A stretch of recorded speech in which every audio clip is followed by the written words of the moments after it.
Facebook scrolling করতেছিলাম, হঠাৎ করে একটা লেখা সামনে আসছে। লেখা আছে, উপরওয়ালার কাছে হাজারো শুকরিয়া যে মেয়েদের কাছে মৃত্যুদেহ বহনের অধিকার দেয়নি, নইলে তারা মৃত্যুদেহটা পথে ফেলেই চলে যেত অন্য পুরুষের সাথে।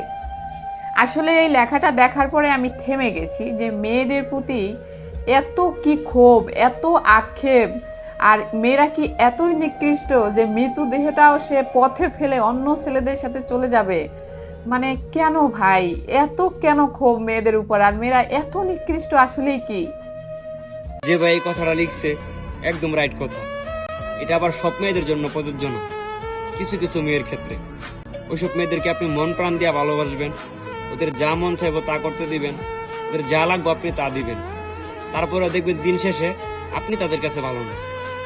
ওরা যদি কোনো বেটার অপশন পায় তাহলে আপনারা ছেড়ে যাইতে একটু দ্বিধাবোধ করবেন। তো যে ভাই এই কথাটা লিখছে একদম কারেক্ট কথা। এসব মেয়েদের কাছে যদি লাশ বহনের দায়িত্ব দিত, এরা লাশ ফালে হারাইকাই পরপুরুষের সাথে চলে যাইত। কথাটা একদম রাইট।